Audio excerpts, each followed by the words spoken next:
One of the biggest things when I'm coaching people, or coaching an individual, a person, is there's a turning point. And it's the reality pivot.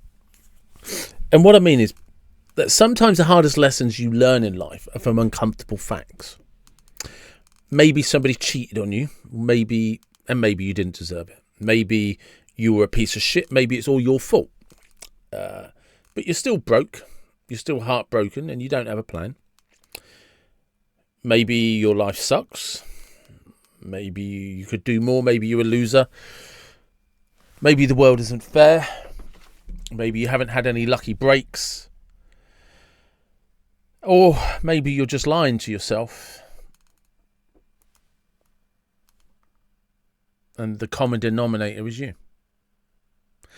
And the reason I call that a reality pivot is because, believe it or not, and most people don't like to believe it, everybody goes through shit in their life.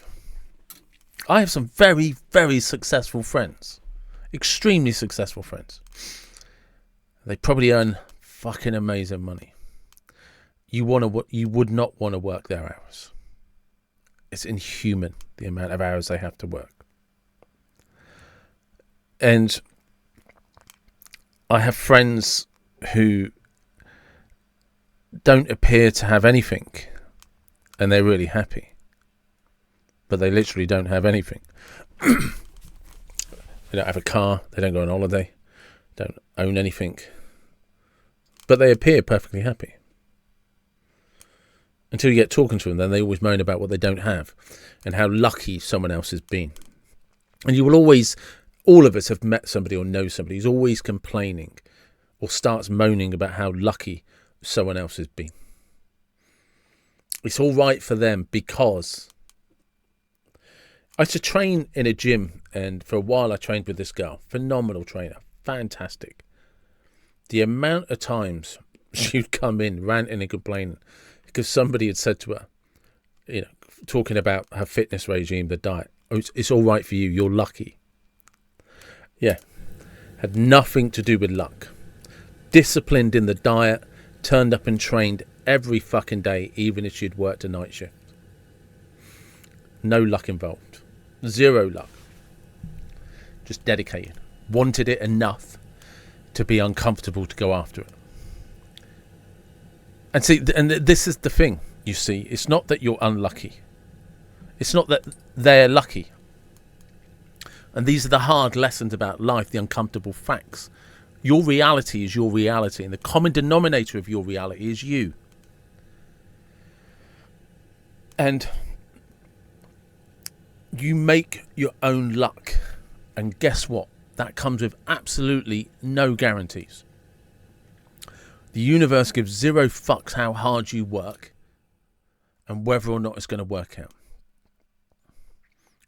But it'll tell you something, the universe can only reward people that are taking action and trying to do something.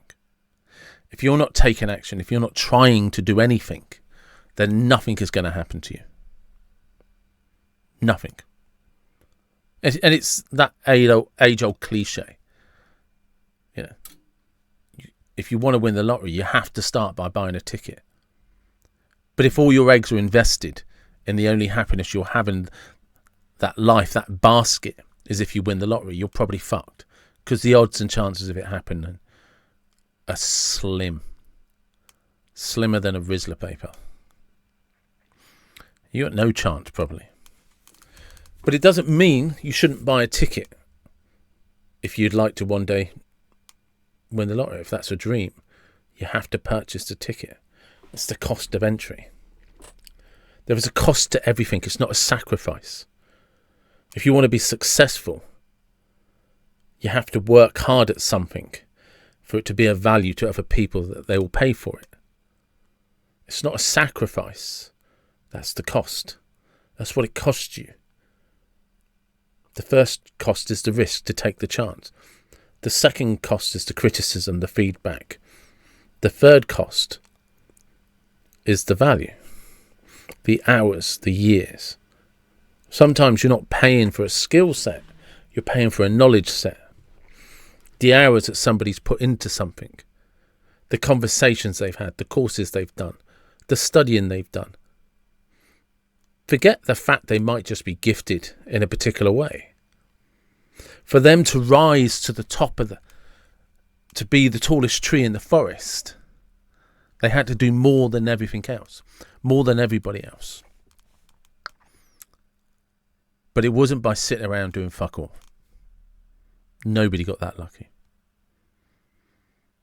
If you look at the list of trust fund kids who inherited fortunes and lost the fucking lot, they had all the luck in the world, and now they're bankrupt, sitting in a corner somewhere crying in a puddle of their own piss.